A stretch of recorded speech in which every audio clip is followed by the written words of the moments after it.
Hello, Denimheads, and welcome to your first Loose Thread episode with the Sons of Selvedge, a podcast where a group of friends get together to talk about denim and related interests. This episode will be talking for an hour about rock music. Of course, please subscribe to us wherever you enjoy our content: YouTube, Spotify, Apple, Google, or Stitcher. Check us out on Instagram and give us a shout if you've got any questions or you want to join our Discord server. So I guess maybe to say hello, Andy, do you want to intro yourself? Hi, yeah, I'm Andy. Cool. I'm David, and I'm wearing a Nine Lives shirt, aka clothing that looks really cool but doesn't fit that well. And I think there's somebody else in the call too. Yeah. That's that would be me. Hi, Rick. Yeah. Hello. That was awkward. Sorry. Yeah. I see you've got an indigo indigo Farah flannel. Absolutely. Yeah, that's it. Do you have one? You have one too. That's why you know. Okay. It's a different model, but I know that shirt is really cool. Oh, all right. Yeah. Awesome. You had the same one, man. Yeah, I bought that one on Market. It didn't quite fit me. It was a bit too short lengthwise. Gotcha. So I sent it back, and I've got a different model that's also an indigo dyed flannel. Less cool fabric. The fabric you've got is way cooler. That's actually like Selvedge, awesome, amazing indigo flannel. So all three of us have indigo dyed, indigo ferret flannels. So we go get you, run away, change, and come back. Don't want to wake up my wife and my child. Yeah, fair enough. All right, cool. So let's jump right into the loose thread topic for today. Rock music. No actual agenda here, just sort of, I know we all like different forms of rock, I guess I'll call it. So yeah, what have you guys been listening to recently? Yeah, okay, I'll start. I've been listening to on repeat, because it's only 6 tracks and 7 minutes 55 in total. The EP Unpleasant Living by the Baltimore hardcore band End It. Wait, like 1 minute per song, basically? Yeah. Shortest song is 40 seconds, longest song is 2 minutes 40. They are fucking phenomenal. That would drive me mad. Like I hate when you really so good. I hate when you get like a really good band and like you love a track and it's like it happens to be one of those interlude tracks that's like super short. But this like these aren't interludes. They're like, this is a 6-track EP, and they're just fast. They are like, they kind of have some of the kind of newer hardcore sensibilities. There's a bit of crunch to them, but then they also have like that old school 80s hardcore vibe about them. And there's an amazing video up on YouTube by the guy Hate56, who goes and films loads of hardcore bands at festivals and stuff. And their set is like 20 minutes long, and it is one of the most amazing things I've ever seen. Do you pay less money to see them because of the duration? Well, it's part of a festival, isn't it? Hardcore gigs are only like $5 a ticket anyway. Oh, right. There's not like, I mean, I admit I know next to nothing about hardcore. Is there not like high end kind of like big billing hardcore bands? Yeah. Like Black Flag or something. I don't know. That charge big money. Yeah, like Black Flag, Converge always pay a bit. They're kind of maybe more metalcore. Yes, I mean some bands do it for a living. Most bands, they're guys who've got other jobs. Like even like bands like The Armed, who are becoming big news because they're kind of kind of bringing in like hardcore and grindcore into like a pop aesthetic. Like the lead singer's does marketing for like Levi's and stuff as his main job, and various other firms. They all have other jobs. Hardcore isn't really something that a lot of people can live off. It's very much something people do for the love of it. Are other rock genres that are adjacent to hardcore different in that regard? I'd say metal. Certain parts of metal you can definitely have a very good living. or you can at least live off your stuff. Some kind of, I don't know, like, is it even still a thing, like pop punk? People like that, and metalcore, you know, those kind of ones, they're the ones that will often get the arenas and stuff. Hardcore bands don't. Hardcore bands do, you know, small gigs. Yeah, they might headline a small festival. Like Converge are the kind of band that would headline maybe a smaller stage at a big festival.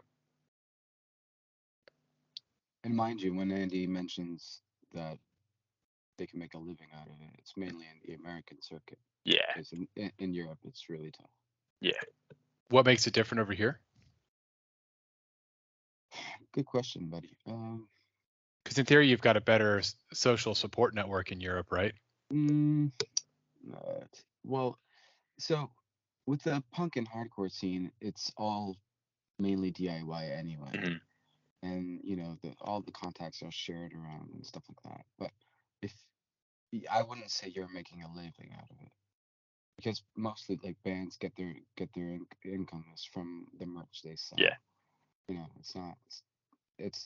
I wouldn't advise it. Yeah. I mean, like I said, like Yeah. like bands like Converge can maybe get away with charging 5K per gig, but that's split, you know, split between 4 guys, probably some of their crew as well. I would hope that and that's they would because be they've been going for more than that. But that's a band that's been going for like, you know, 25, Exactly. 30 years. Yeah. They've got a huge following. They guaranteed to sell out. The promoters and the venues will always make their money back. Mm-hmm. So is hardcore basically just punk with like more metal type inspiration? To an extent, it's more pissed off. It started off as more pissed off punk, and then it's gradually kind of got more metallic influences as we've gone along. But if you look back at bands like Bad Brains, and the whole DC thing, it was different from what you hear nowadays, for sure. Yeah, some of the There's bands now are still doing that kind of sound. So I will post the End It video on our WhatsApp. They're a phenomenal band. And these are the guys you mentioned with the 7-minute EP? I will play. This is their set from. I'll post it in here, and I recommend everyone to have a look at it if you're vaguely interested into kind of punk and kind of metal or anything like that. Go check out their set off 856 from July. It's 20 minutes. It starts off with the lead singer singing "Sitting on the Dock of the Bay." For like he does the whole thing a cappella really, really well, and then it just goes like that straight into this really blistering hardcore. In 1 minute, or does he do like a full like 5-minute song? He does. I think he sings it for like 2 minutes. Yeah, okay. There's a couple of verses, and then it just clicks, and then the rest of the band kick in. It's so good. Oh man, sorry, I just had this vision of the dude on stage doing the whistle. Maybe with like a really kind of like high pitched squeal on the guitar, Yeah. I don't think I've ever listened to like a hardcore performance live. Maybe some stuff kind of adjacent to it. Like when I was at Oblivion Access Fest over the summer in Austin, I heard a band called MS Paint, like Microsoft Paint. I've heard of them, yeah. And it's kind of Future Islands doing really shouty punk music. Is how I'd maybe describe it. So kind of like some synth and kind of electronic influences, but basically the lead singer is just very angry and shouting the whole time. I wonder if maybe they're considered hardcore adjacent. I think I've heard things on the hardcore subreddit, because of course there's a subreddit for hardcore. I think they've been mentioned a few times. Okay. How about you, David? Yeah, I guess the main thing I've been into maybe almost this whole year is like, so obviously I've always loved shoegaze, and like, you know, I didn't grow up on it because, you know, when My Bloody Valentine and all that stuff was happening over here, you know, Slow Dive, Ride, all those bands, that was basically like when grunge was happening in the States. And so like I grew up, you know, on Nirvana and particularly Alice in Chains, I really, really like. You know, Stone Temple Pilots, I was a big fan of. So a lot of the kind of like mainstream grunge bands. So I didn't really learn about shoegaze really until I moved over here to the UK. And I think I actually kind of found out about shoegaze weirdly through like ambient drone type stuff, like Tim Hecker, Grouper, Belong, some of these bands that they were kind of like, oh yeah, these guys are kind of like taking shoegaze and bringing it to the electronic space. I'm like, ooh, what's the stuff that they were originally listening to? And I kind of like eventually discovered a lot of these classic bands. Actually, I should say that happened in Paris when I lived in France, because I actually saw My Bloody Valentine in Paris at Le Bataclan, where the terrorist accident incident happened. I won't call that an accident. Yeah, sorry, wrong phrase. But yeah, so I saw MBV play there. It was fucking awesome, and like I wore good earplugs. I was warned. But yeah, so ever since I've been really big into shoegaze, but I kind of like seeing, I guess, this kind of new direction, which maybe you could call it heavy gaze, you could call it dark gaze, you could call it, the most common term I hear is sludge gaze, because it's kind of mixing influences of like sludge metal or grunge and shoegaze sounds. So I've been listening a lot recently, particularly to a band called Another Heaven. They're based out of, I think, Minneapolis, and all the guys in the band have either been previously in metal groups or like punk groups. And so they're kind of doing shoegaze inspired music, but with like a lot more kind of sludginess to it and some kind of more shouty, metally, punky inspired vocals, but still kind of like wall of sound, real heavy distortion. And the latest record by Another Heaven, which came out I think just like last week or something, is absolutely fantastic. And their last record, it's like Another Heaven album 4 blah, album 3 blah. They've got kind of like a number up front, and then the album name had been some of my top records both this year and last year. So the number one, the newest one's album 4, Heaven Sent. The one last year was album 3, The Sorrowful Cries of Birds with Singed Feathers. Actually, it's a couple years old now. But anyways, really love those guys and have been listening a lot to them. And then also some kind of adjacent bands that are less new,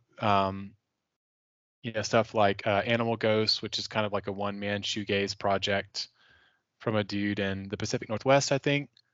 And then also a band I actually also discovered at Oblivion Access Fest, which is really cool, called Cold God, GAWD. They're a band from LA, sort of SoCal, doing kind of sludge gazy stuff. And interestingly, the lead singer is like, he's like an African American dude with like big dreadlocks and stuff, and brings kind of like, I don't know, a different slant to like shoegaze vocals than kind of your average angsty white guy. I mean, I don't want to stereotype, but it's like he's got kind of his own cool style that he brings to it. So yeah, I guess it's a lot of stuff kind of in that ballpark. It sounds a bit post-metally to an extent, a bit like post-metal. Yeah, I mean, you've got bands like Cult of Luna and Isis, the band, and like Red Sparrows and stuff like that. Though that may be more of a post-rocky element. The closest thing I can think to compare it to is some of the like instrumental stuff from Big Brave. Okay. Because they kind of do those like really sort of wall of sound, fuzz, distortion, feedback, reverb, all that kind of stuff. That almost sounds a bit like Sun as well. Yeah. Yeah. Every time I've seen them, I've come back deaf. Yeah, you've got a bit of that, the kind of Sun or Earth sort of influence, bringing that kind of sludge. It's like basically bringing like sludgy metal stuff into shoegaze. Have you heard Nadia and what's the other one? The Angelic Process? No, I haven't. So they were two different bands. So yeah. So the Angelic Process and Nadia were bands like, they were around when I remember when I was at uni, so it's 20 years ago, everyone, because I'm old and dying. And yeah, the Angelic Process, I think they released like 2 records. I've got one of them. I don't know what you're thinking about. Wearing? Coma. Is that the Angelic Process? 2021 album? 2021? Unless it's a reissue. I think that's the one I bought when I was at uni. They're all red and black covers, basically. Yeah, they released. They literally, these are like Coma Wearing 2003. Yeah, I think that's the one I have. And then they also did Weighing Souls with Sand. There's them, and then Nadia, which is Nadja, I believe. Cleverly, Spotify put them as the top recommended. Like, you know, they have like the fans also like. It was the first fans also like on the Angelic Process page. Yeah, and oh, cool. Nadia were another like duo that do this kind of stuff. They've been going, and they've been going for about the same amount of time. I think. Did my mate's band Avis do a split with them? Interestingly, also in the fans also like is Planning for Burial, who I saw this summer at Oblivion Access as well. Okay. It's basically like one dude kind of doing just like really awesome, gloomy. Yeah, here you go. Gloomy experimental metal borrows from shoegaze, goth, and alt rock, as well as doom, drone, and black metal. Perfect. Yeah. And he's like, and follow. Go sit in a graveyard in corpse paint and drink some red wine. Sounds like an average weekend in Cambridge. It's just art you won't understand. How about you, Ricky? What have you been listening to? Pretty much two releases that were last month, September, from this really cool band from Atlanta called 68. So got the chance to catch them live here in London. They were touring the country. They, man, for a duo. Oh shit, that's Josh Scoggin from Chariot. The Chariot, and no, he was the first vocalist for fuck, I should know. They did Memphis Maybe Laid for Waste. Oh, I don't just hate it when a band drops out your name, drops out like you know them so well and then you forget what they're called. There'll be a lot of this, sorry listeners, of me just saying fuck because I can't remember band's name. Norma Jean. He did the first record. He was the first vocalist on Norma Jean. He was the one. He did Bless the Martyr and Kiss the Child, which is a phenomenal record. Dude, I just have to say that I haven't seen a band rock any place this hard like these two motherfuckers. It's like these guys are absolutely nuts. Like I've seen heavy stuff. I've seen really cool rock and roll. And these guys just absolutely nail it. And you just go on YouTube, watch any of their videos, and now for you to have a comparison of what it is live, try to tenfold that, because live you get that punch straight in the face, man. It's really good. They're awesome. And so their latest album just came out, and yeah, it's a bit more polished, I would say. Maybe not polished, but more up to date with current productions. But it's really cool. Like I was trying to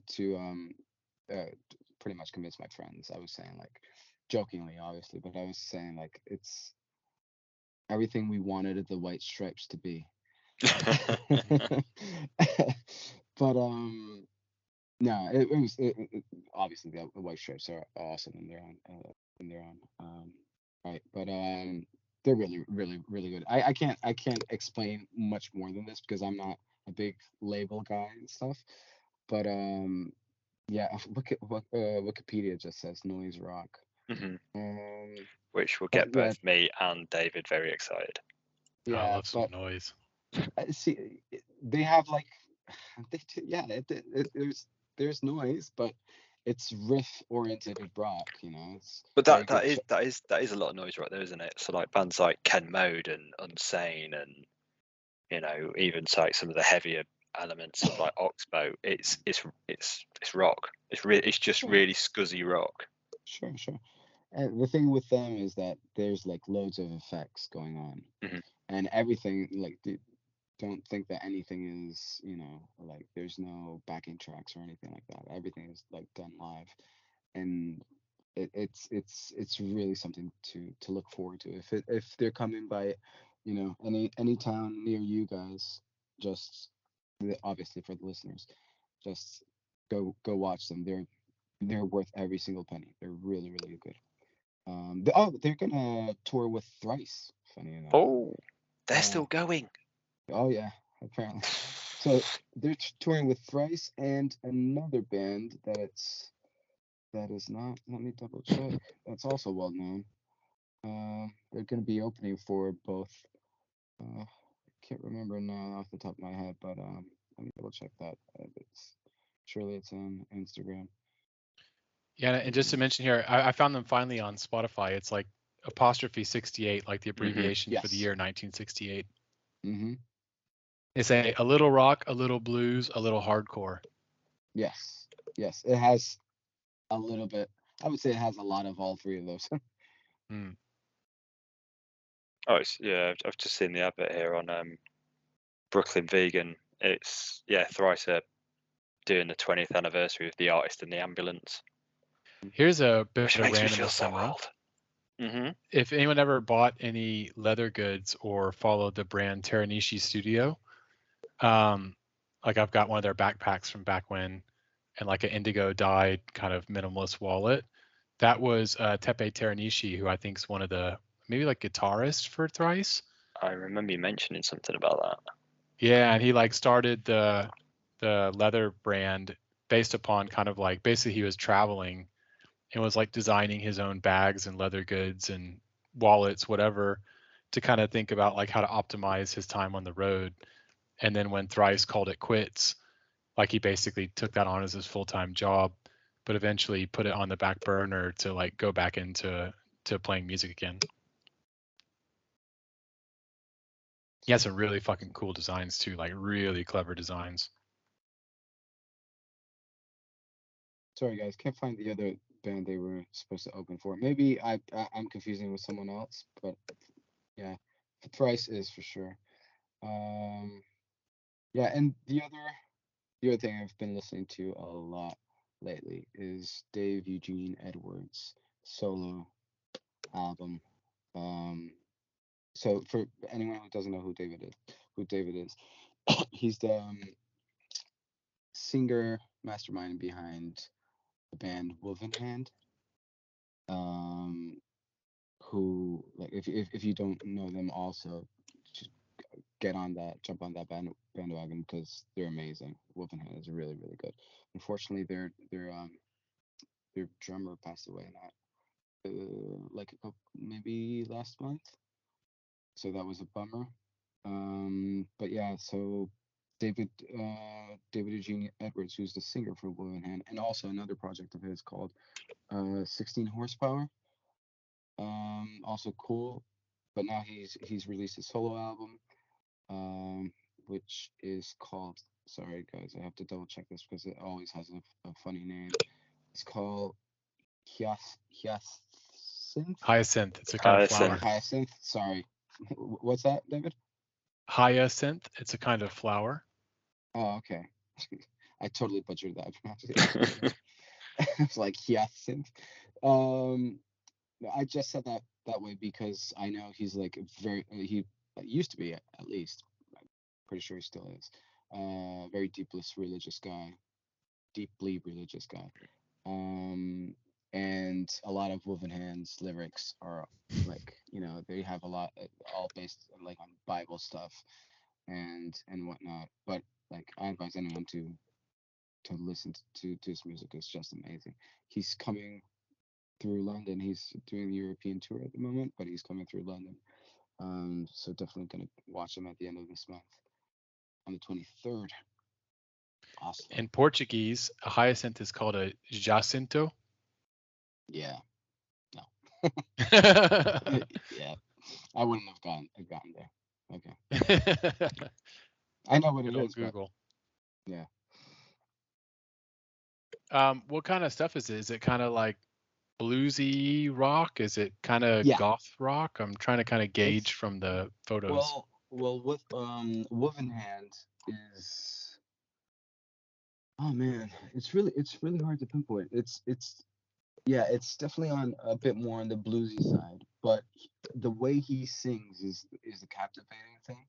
But in my opinion, it's because he has like this almost preacher-like voice, and I don't know, man. It's really captivating. It's different. It's different.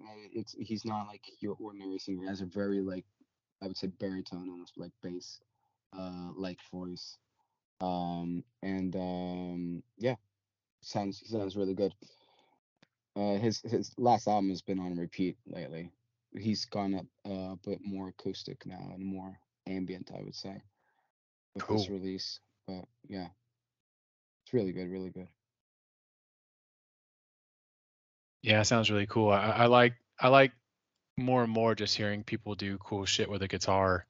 Mm-hmm. Um, like I randomly discovered just yesterday, actually, a guy named Bill Orcutt, who used to be a part of the band Harry Pussy back in the whenever.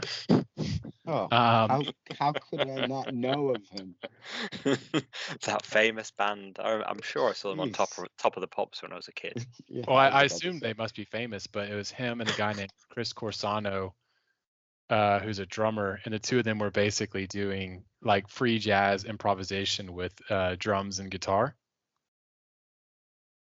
or like experimental jazz, avant-garde jazz, whatever you want to call it. But that was kind of cool to hear, just kind of randomly. The album's called Made Out of Sound. Chris Corsano, Bill Orcutt is just kind of like, yeah, just sort of jamming out, doing really cool licks on a guitar and like really cool kind of syncopated rhythms and stuff with the drums. And I'm like, whoa, this is crazy. I've never heard anything like this before, but like I'm digging it. Okay, I'm gonna have to. You've got me thinking now, because the way you describe that makes me now think of Marnie Stern, who is just about to release a new album. Who she is an amazing guitar player, and she does this like crazy, abrasive but kind of poppy rock. I am now going to try and find it and post it so you can all listen to it and go, I hate it. Latest single, Plain Speak. Yeah, that's the new stuff. I'll try and I'm not, because she's only released like two tracks off the album, and I'm not quite sure about them yet. But the stuff off the early stuff, that makes me sound like such a tit, doesn't it? But the stuff that I found, she's one of those things. I saw her at Supersonic in Birmingham back in like 2009, and I didn't know who she was. I just remember seeing this band. There was this front woman, and she was very kind of doing this kind of twiddly guitar stuff that's kind of really cool, and that's about it. And then she appears out of nowhere on like the Saints Row 2 soundtrack on the computer game. She was on one of the radio stations on there, and then I started digging into her stuff. So I'm going to post it. See if she's got Bandcamp or something, and I'll pop it on. She's great, and she's just come back. Really good. I have to say that's probably like my biggest regret of my 10 years in this country is that I never knew about Supersonic until this year. Like, had I known that festival existed, man, I would have gone up to Birmingham like every year. So good. I saw. Was it the first time I went? The headliners were Sun, High on Fire. Was it Sun? No, Sun was the second time. But the first time it was High on Fire and Isis. The second time it was Sun and Thor's Hammer, which is like a predecessor of Sun.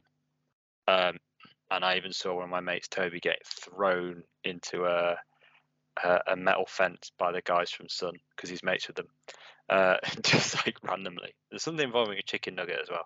I can't remember that. It was just like it's mad. Both times I went were amazing. And what annoyed me the most was then the time I couldn't go. Every time I haven't been able to go, usually it's a band like Oxbow is playing or Melt Banana that I've been dying to see and I can't.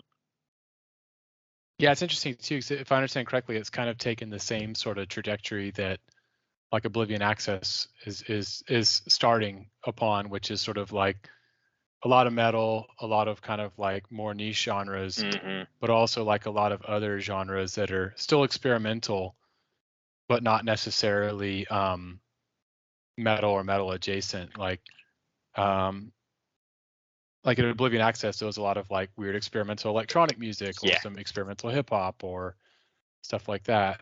That's exactly what Supersonic was like. They had like Venetian snares, and there was one where they had this like hard, like this weird, like super hard electronica act, but they got the vocalist from Bolt Thrower to turn up and just like shout over the mic for a bit, and he was having a great time. It's such a good festival, and like I haven't been, like I said, since like 09, I think was the last time I went. So I think I saw the High on Fire set was like 08, and I think that was when Marnie Stern was there, and then the next year was Sun, and that was 09, and then I haven't been since. But yeah, it's a shame. It's just an amazing 2 days, and it's in a venue, or it used to be in a venue called the Custard Factory. That is a repurposed custard factory that's now become this art space in a part of Birmingham. Yeah, it'd be so cool to go. It's a good reason to organize a UK visit trip every back. summer. Yeah. Interestingly, I don't know if either of you guys listen to it, but do you ever check out Stuart McConey's Freak Zone on Sunday nights from 8 to 10? No, because I'm usually in bed at that point. From 8 p.m. Mate, my son's bedtime routine starts at 7:30 every night. Do y'all go to bed the same time he does normally? Pretty much. It takes like an okay. hour and a bit to get him to sleep. So you don't just kind of like throw him in the room and he's all good. No. Shows what I know about parenting. Other parents have that ability to just go, right, off you go to bed, and the kid goes, Nate, nah. Little man is like, no, I'm gonna sit in bed with you, and you're gonna read me 4 stories, and you're gonna play instrumental lullabies on Alexa, and then I'll go to sleep. And then you've got to leave me in your room for a good 45 minutes, and then you can move me into my bed. That's funny. Well, the good news is Stuart McConey's Freak Zone's on 6 Music, and with the BBC Sounds app, you can basically listen to it whenever you want.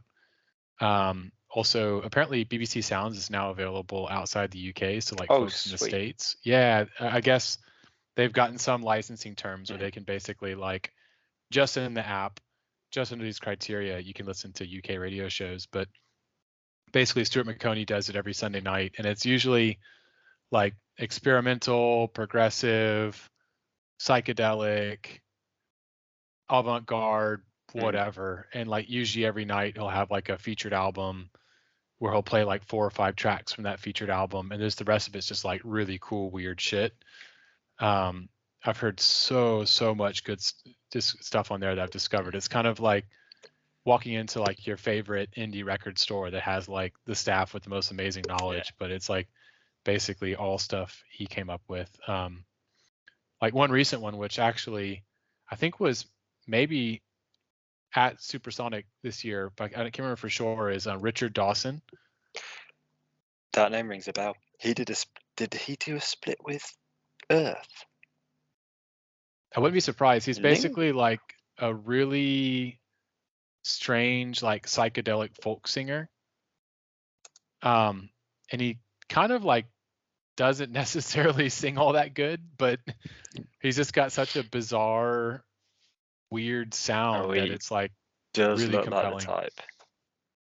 Yeah, he like grew up on hard rock music and like metal and stuff, and he tried to kind of like basically become a metal rocker, but somehow it kind of came out sounding like weird freak folk.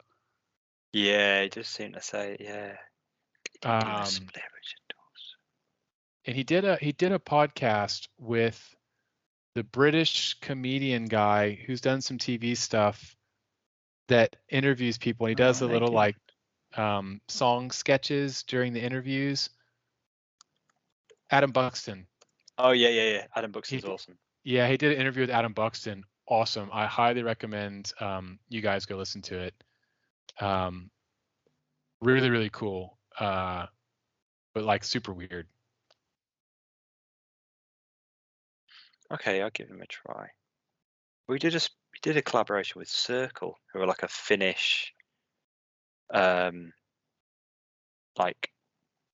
I think they've done Supersonic. They're a weird Finnish, avant rock band.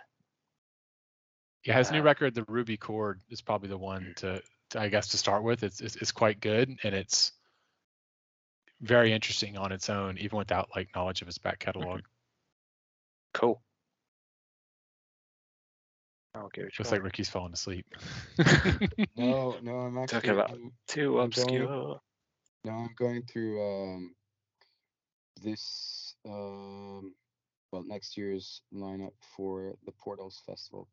Have you ever heard of that, London? David? Portals? Yeah, because you were talking about was it Supersonic Festival, right? Mm-hmm. Yeah, so there's a festival in London, and where is it? Oh Hackney? man, it's in Hackney. Yeah, and it's alternative, kind of like it's from the same organizers of, oh man, I forgot the name now. Well, at least one of the Oh man, the headliners this year one of them was Bosk. Mm-hmm. Is it like Baba Yaga's Hut, maybe, or? So there's a festival down south, like proggy stuff, like a prog rock festival. Oh wait, no. And one of the guys who works there, he's one of the organizers of Portals. So Portals is more, it's more a bit on the alternative side. Oh man, stuff. I'm looking at the lineup from this year. Yeah.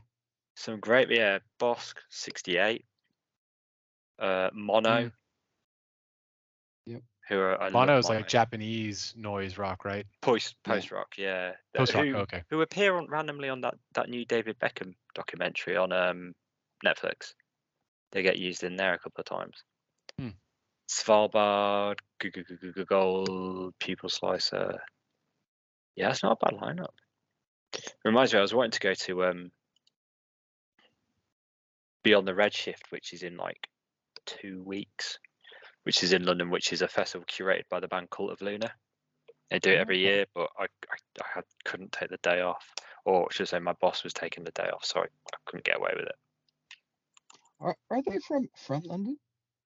No, Cult of Luna are from Sweden, mate. Switzerland, Sweden. Yeah, they're Swedish, but they always do Beyond the Redshift in the UK. The lineup is phenomenal. Yeah. It's them. Oh, they always headline, strangely enough. But like it's them. What's it? Napalm Death. Emma Ruth Rundle's playing, and she's awesome. I think you guys might dig her. Who are the Swiss ones? Is that The Ocean, right? The Oceans, yeah, it's Swiss, German. They get English. Yeah, they're just like a collective. That's when they do the Oceans Collective, right? Yeah. The Ocean Collective, yeah. Yeah, so the lineup is amazing. Like Birds in Row are playing, who are an amazing hardcore band. I think they're French. It's funny, I was looking through the past lineups of Portals while you guys were talking, and in 2019 there was a band called Telesun, but it's spelled differently than Telesun. The band is Tellison. But that's kind of funny. Speaking of brands, right, that we follow and stuff. Yes. It's funny, like, to go full circle here. Indigo Fair is probably one of the most rock oriented of all of them. More like rock, but with a soulful kind of like 70s feel to it. Them and I would say. Them and maybe Eat Dust. Yeah. Eat Dust have had I mean, because they're friends with, or it seems like they're mates with at least one of the guys from the band Amen Ra. Okay. They've got him to do some of their modeling. Yeah. Indigo Fair has made they've collaborated with Israel Nash. Okay. In a couple of things, but Israel Nash, I wouldn't say it's like full blown rock. Has a lot of like southern things going on, but But yeah, it's really cool. Also, Indigo Fair has a bit more of a Western feel as well. So that Ironheart makes collaborated sense. with Converge Mm. on the side. They Oh did, wow. yeah. So it was a weird one. So basically, it's the bassist of I didn't expect that. Converge, Nate Newton, who is also the current bassist for Cave In, and he's the frontman of Doom Riders. He's a big Ironheart fan, I don't know if it's just Ironheart or if he's a Raw Denim fan in general. And he got the lead singer of Converge, Jacob Bannon, into it. So like whenever they tour, he's generally wearing an Ironheart flannel on set, which is mad Okay. because he must be melting in that thing. Yeah.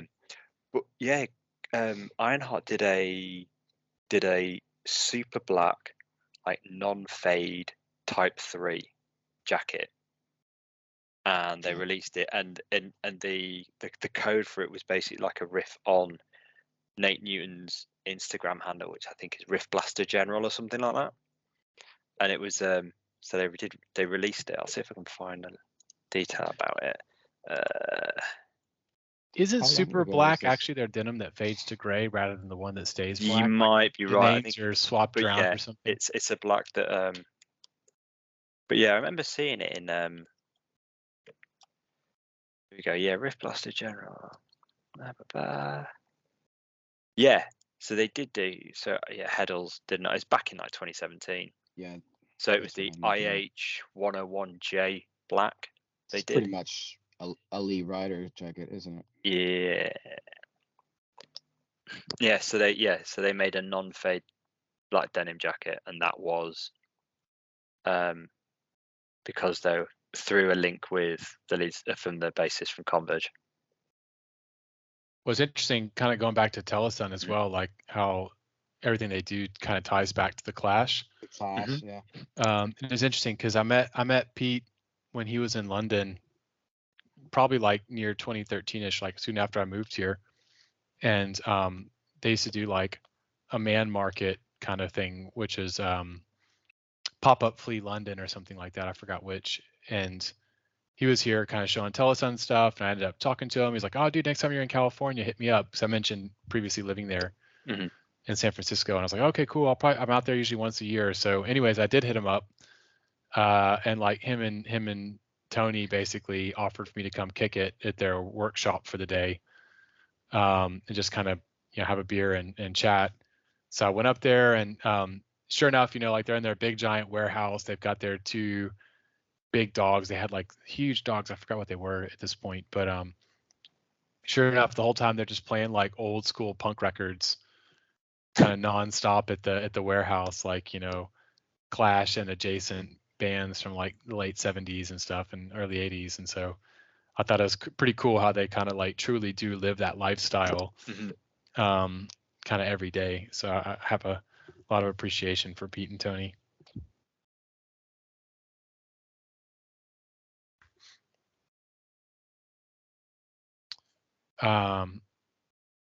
Total diversion. Yes. Still maybe in the realm of rocks. I went and saw Puma Blue last week on Thursday at Coco. Super cool and definitely worth a listen if you guys haven't checked him out yet. It's more in the R&B blues kind of rocky space. Like imagine if like D'Angelo was recording In Rainbows by Radiohead. It's a super interesting guy. Like grew up in South London, somehow ended up in Atlanta. I think either met a partner there or family, something, I don't know, but he's kind of between the US and the UK. And he grew up listening to like a lot of D'Angelo stuff, Jeff Buckley kind of style of vocals, which maybe wasn't inspired by Jeff Buckley. It might just be how he sings. And he quotes a lot like In Rainbows, particularly from Radiohead in terms of like song structure and vocal structure. But amazing show. He played like a 2-hour set, which is crazy, just like nonstop for 2 hours. Really kind of heavy, bassy, kind of hip hop beats, but all played with like a live drummer.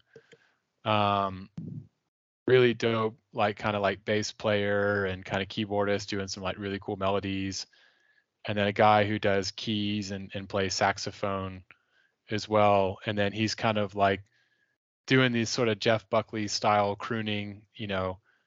Most of the songs are either about insomnia, breakups, like hardship in life, that kind of stuff. And a lot of his songs will kind of start quite mellow and chill and like build up to these like really big crescendos and sort of like very like loud soundscapes by the end of the song. But yeah, really freaking cool. And his newest record, Holy Waters, is awesome, awesome, awesome. His last record, which I think is maybe 2 years old now, called In Praise of Shadows, equally amazing. And yeah, if anyone's kind of keen to check him out and can't see him live, he's got this hour-long set he did on YouTube where he went to like a recording studio somewhere in London and recorded this like really dope live show, almost like as if he was like in the Roundhouse or something, but it's empty. I think that's definitely the best show I've seen this year, bar none. Speaking of venues, David, how is Coco? I haven't been there since it reopened, and it used to be awesome, but now I'm guessing it's like, do they posh it up?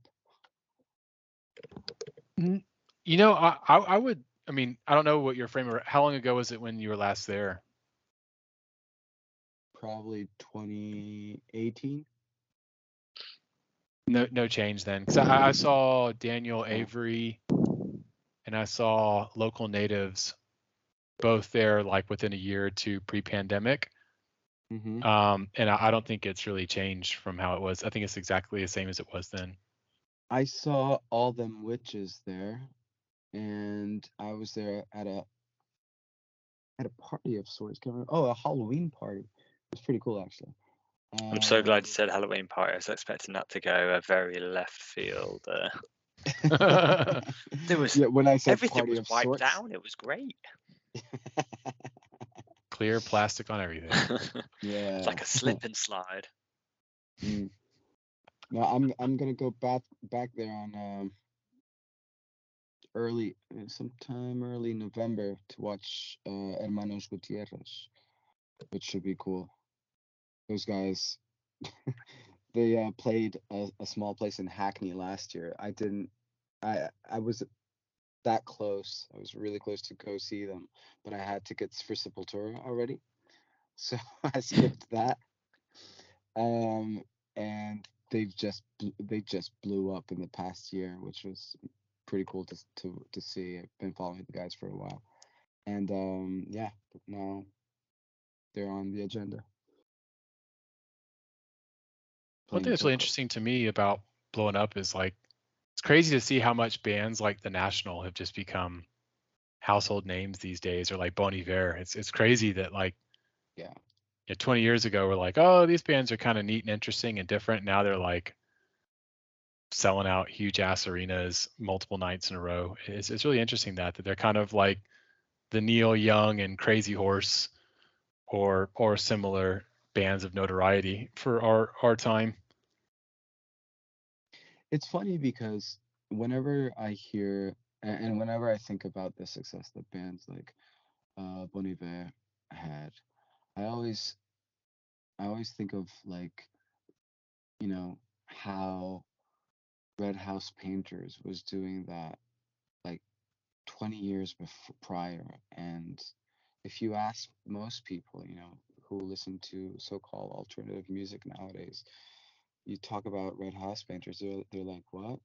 And Bon Iver is a household name.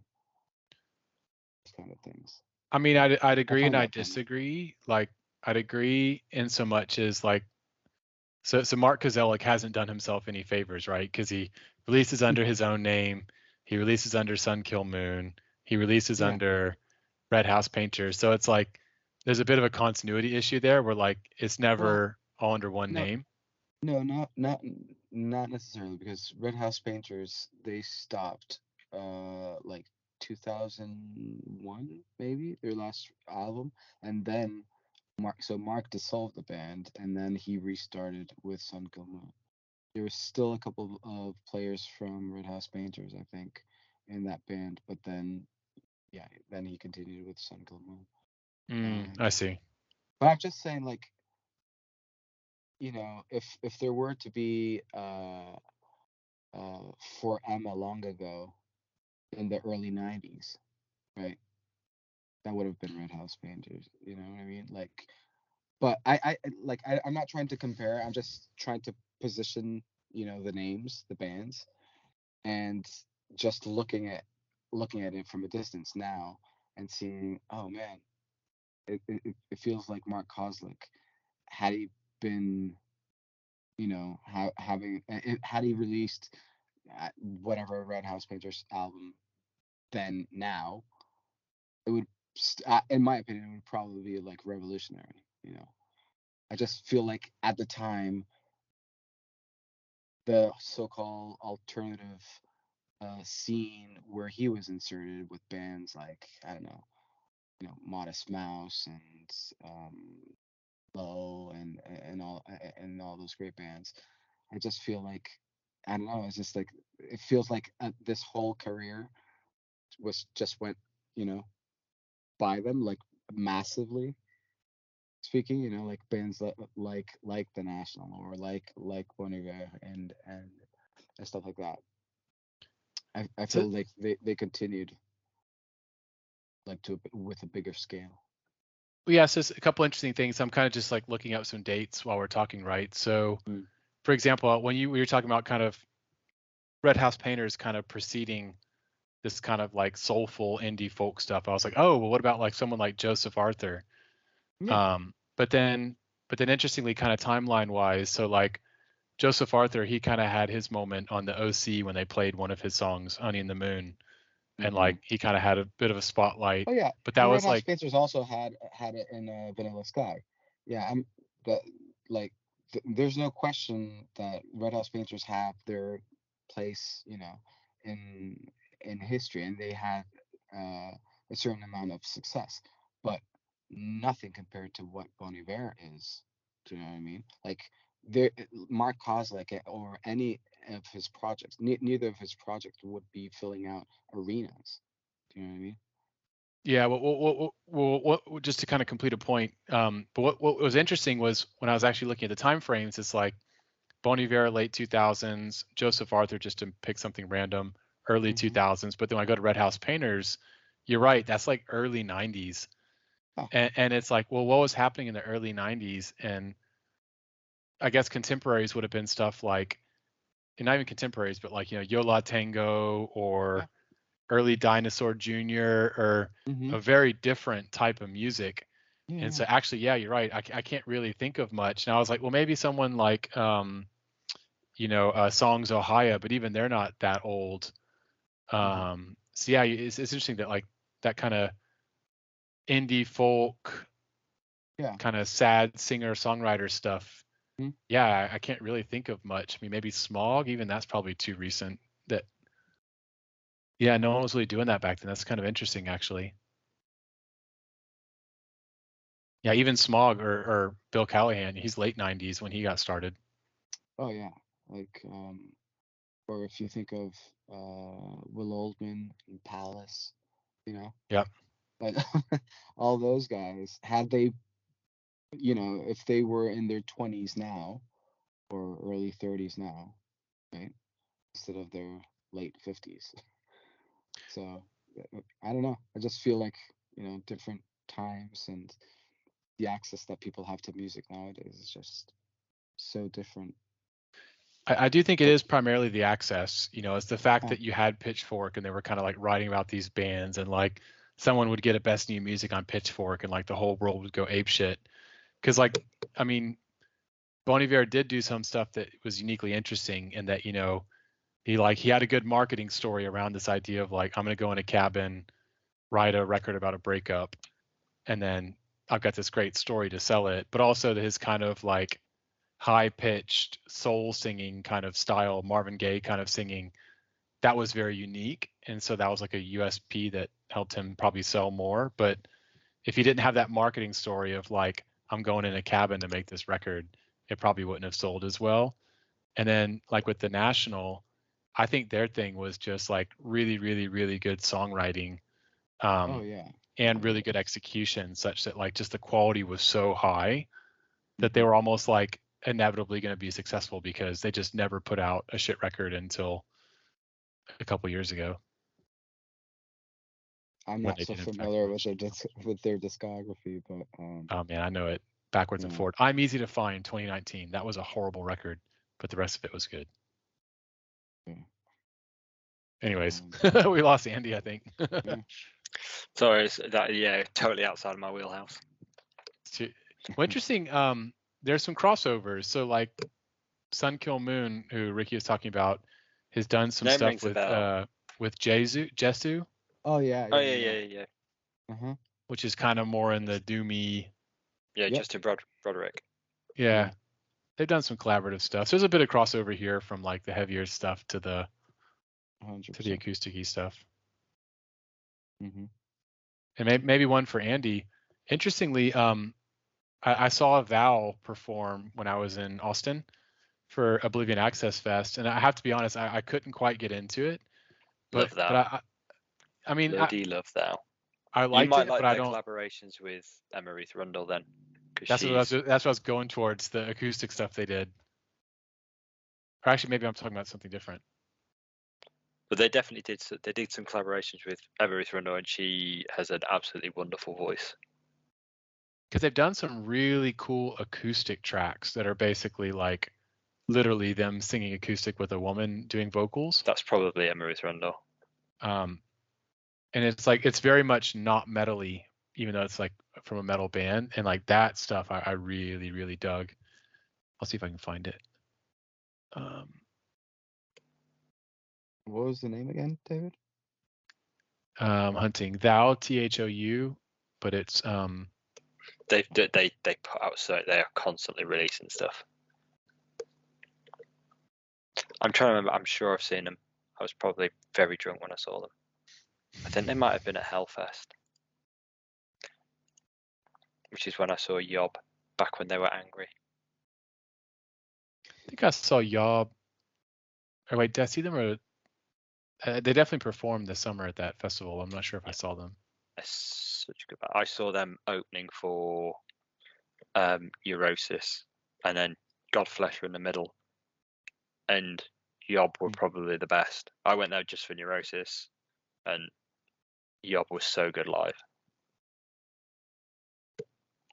Oh, this is weird. This seems to be on their own records that are just Thou records, like a one called Inconsolable.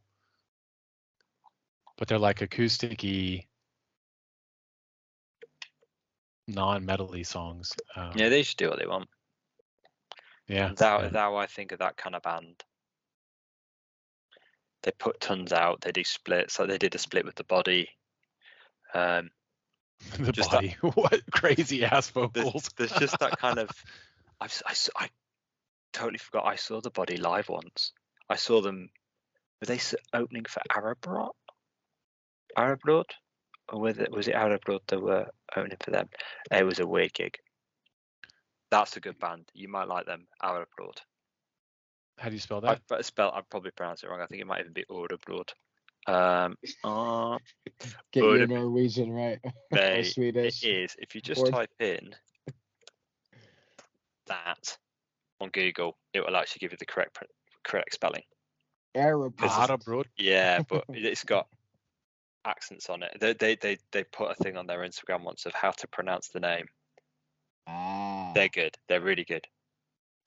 I've got Vagina dentata. That means like vagina with teeth. Interesting. Yeah. They started off as a hardcore band, Mm-hmm.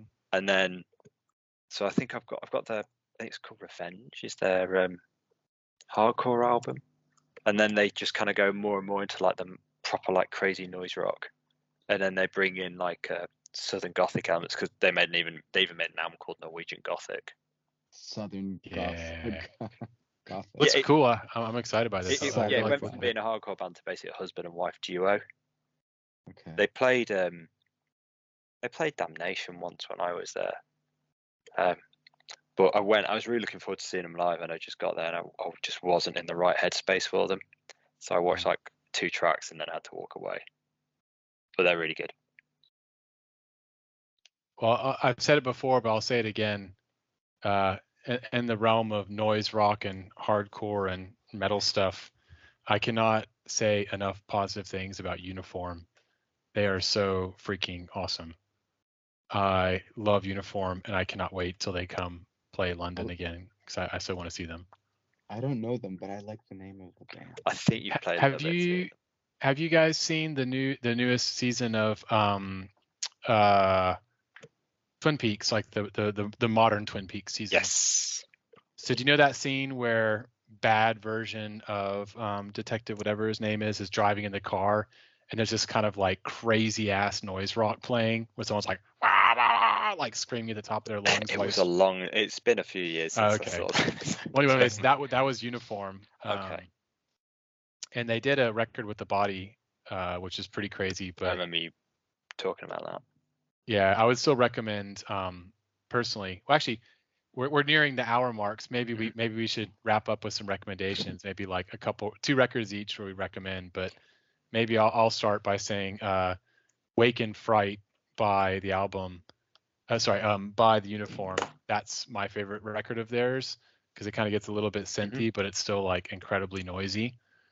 So I'd maybe recommend that. And for a second record, I would maybe recommend. I'm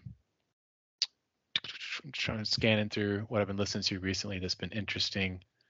The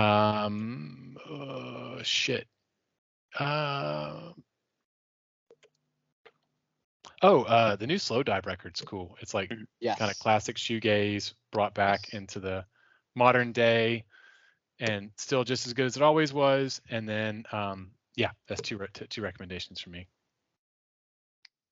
I'll recommend the 2 that that I was talking about earlier, because that's literally what I've been listening to this week. So yeah, it's 68's new release, and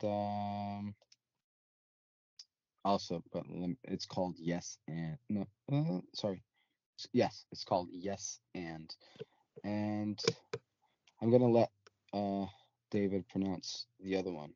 Is that all right? From Hyacinth? Yeah. Hyacinth. I didn't want to butcher it twice.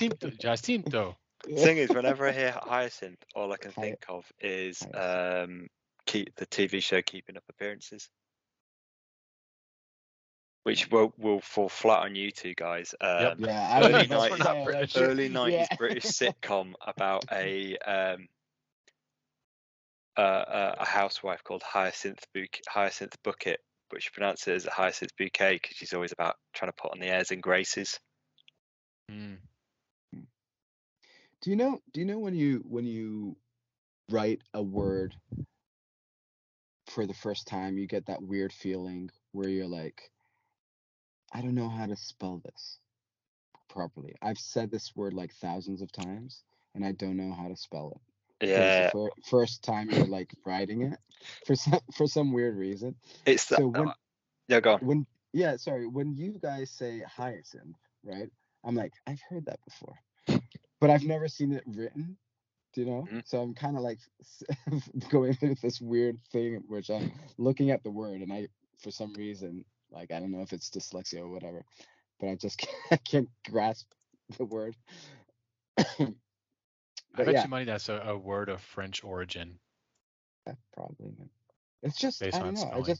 I'm just looking at the word. Maybe it's. I'm pretty sure I'm being brainwashed by what David Gene Edwards' past references are. You know, like the whole pasture, the whole religious life that he's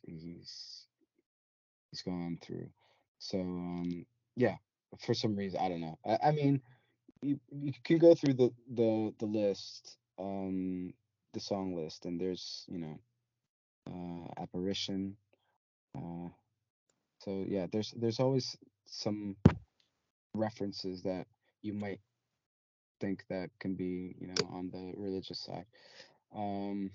But yeah, go listen to those for sure, because the killer records. Andy, final recommendations? Okay, right. I'm going to be cheeky because I'm going to give you 3 because the 2 of them are 5-minute EPs. So first off, I'm going to go, and this is literally something I just started listening to again. This album's from it's from years and years ago. Gin by the black metal band Cobalt, who are amazing. They've got like a proper, again, they have a southern gothic element to their kind of sound. And Gin in particular is probably is their best record. It's fucking phenomenal. So I highly recommend that. And then the other 2 I'm going to say is the one I mentioned earlier, Unpleasant Living by End It, which I popped up in our chat, and a video for one of the songs, Hate Keeper. And then the other one is Eye Teeth. So Eye Teeth are a band, strangely enough. They've got a full album out called Straight Edge Violence. But yeah, I've got their demo. I will see if I can find it on there. No, that's not what I wanted. They are one of the angriest bands I've ever heard. It's Yes. the lead singer Nate. The lead singer is Nate, who is from Rot in Hell, which is a holy terror band similar to like Integrity. And he was also in the early 2000s UK hardcore band or metalcore band Kanon, whose t-shirt I'm wearing right now. It's so angry, so good. It's fast, it rips. There's not a bad track in the entire EP. I mean, admittedly, it's like 4 songs. Turns out they don't have I swear they had a Bandcamp. Anyway, they're a mega. So I'll just put a link to their new album instead, which should be mega as well. And will probably last about 10 minutes, knowing those lads. Cool. So, awesome. So we had a good chat about some music today, some rock music. Had a fun bit of banter and kept the recording to almost an hour. So thanks everybody for listening. Please subscribe to us wherever you enjoy our content: YouTube, Spotify, Apple, Google, or Stitcher. Check us out on Instagram. Hit us up if you have any questions. Give us feedback on this new Loose Threads format. And hope to see you all at our next podcast episode. Yeah.